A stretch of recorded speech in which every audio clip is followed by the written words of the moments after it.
All right, we're gonna start with, before we start the drape mold, I'm gonna go over what tools you'll need.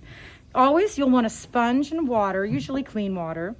You're gonna want a needle or a needle tool. Okay, it's here. You're gonna want a scoring tool, a brush, and maybe a wooden modeling tool. We may or may not need that. You're also going to want a form to put your drape mold over top. So a little cup will work fine with this one.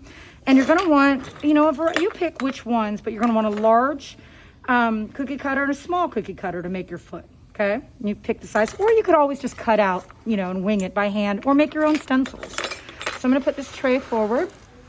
You're also going to want something to roll out on. So I have this cloth, because I don't want it to stick to my table, okay? And I'm just gonna watch that hole, not to roll over the hole. You're gonna get a slice of clay with you and a partner, and you and your partner are gonna cut it in half. Just eyeball it and try to be fair as you can. And you'll give the extra piece to your partner, okay? You're gonna take your sticks, but these are rulers, just like regular clay sticks. They measure 1/4 inch each. So if you lay them on the side, and I roll out here, and I love this type of rolling pin with the handles on each side. It's my favorite one, the big one. And you roll out over top the sticks. If you wanted one that's rectangular, you just keep rolling to get a rectangle shape. If you wanted something round, you would want to rotate. For the purpose of this one, I'll show you a round one. It's like this, and I just kept rotating it round, and eventually I put my texture in it, and I added a leather hard foot, scored and slipped it. But I'm gonna show you how to do a rectangular one. So I'm just gonna roll forward.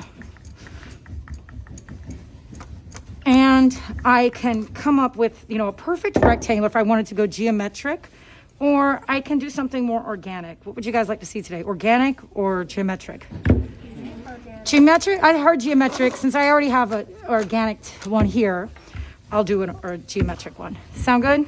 Yeah. Sorry. So it's okay. Same difference. Now I have, oopsie, I dented a little bit. I have a nice 1/4 inch, and this is how you know it doesn't roll anymore easily. And ask your neighbors to really look at it. I've seen some students that if it's still lumpy bumpy or not rolling, you know, you didn't roll it hard enough. And you should stand when you roll out, okay? Never sit down. Now, I have a variety of textures that I could use. We have some that are like wood grain. This one has a flower, thank you very much. This one has like a flower pattern, like Hawaiian. These trays are pretty cool. They have some neat textures. Hold on to that one, I think I'm gonna use that.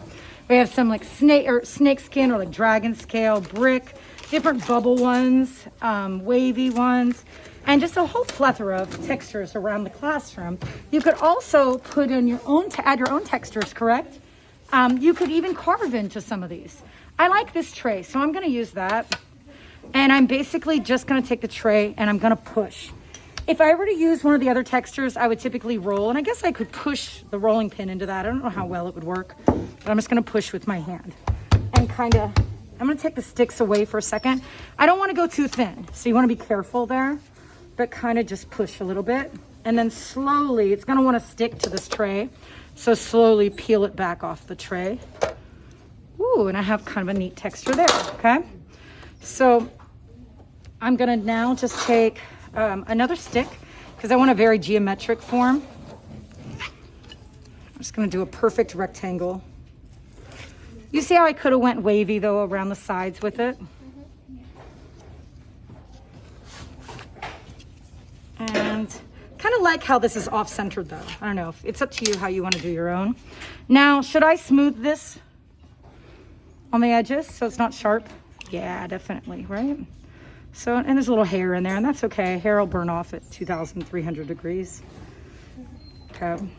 So, it is a delicate piece of clay. Are they cleaning up outside, guys? Once you're done cleaning, can you double check the sinks, all the stations? I gave some ceramics to students their jobs today to make sure to check the buckets. And just generally help out. Remember, there's no I in team. Now, you could put this over this form, but you would always want a piece of paper, no matter what form you put it over. That paper will help hold the structure of the form, okay? So if you have newspaper, that's better. We're out of newspaper, so we're gonna upcycle some unused management plans. So I could lay it over this round form, and ooh, could I You don't want to lay it sideways. Do you get me? You want it to be in the center. So could go like this. Or could I find a more, and could I play around with it and do something like roll up the sides? But you want to try to center it as much as possible. And you have to play around for a little while. I don't think I like that form. I think I would rather have a more rectangular form. So I have this guy here that I could lay it over top. And I'll lay it over there. And I'm gonna just fold up my sides like that. Ooh, is that kind of cool? Could I bring these in? Kind of play around with it. And done. For now. That's the first step. You sit it to the side. And now I need to make a base, right? So would this round base be the best? Should I probably cut something more for that shape? So now you have these scraps of clay. You have to use them, okay? And you're gonna have a slurry bag, and your neighbors may have extra scraps too. So could you combine them and wedge them together? Yes. So you're just gonna make sure you add a little water, kind of give them a little squeeze, and this is how to wedge. So make sure you're watching. Push forward, come closer if you can, if you're not shy. Push forward. And they call this one ram's head, where you just kind of push and go like this. I call it Donald Duck. Do you see why? Okay, it kind of looks like, Oh my see, God. almost, a little guy. You could also go spiral. Yes, ma'am. Are we wedging on our table? Yeah, because it's a small amount of clay, and because we utilize the wedging tables. So yeah, you could wedge, and you could wedge together, you know, get everybody's together and one person wedges, or you take turns. The purpose of wedging, and you'll notice if you cut through, is to get rid of all the air bubbles. Did you notice that there's no air bubbles? So smack it together hard if you checked it. And you're gonna smack slab a little bit. Lay your cloth back down, not on the same part of the cloth. You want a dry part of the cloth. Lay your 2 sticks back down. Move all your things out of the way. And you just roll out again. And I'm gonna, whoopsie, if it sticks, I'm just gonna roll out maybe another geometric shape. Oopsie, and I eyeball it this time right there. And then I'm gonna cut out of the middle a little flower, okay? Because I want, whatever you do, I want it to be a shape and then another shape cut out of it. It makes it a little bit better, trust me, air bubble wise. And again, smooth that. Now, will I connect it? No, why? You're correct. I will not connect it, and I will take all my scraps, dip them in water, and put them in my slurry, which goes in my cubby, okay?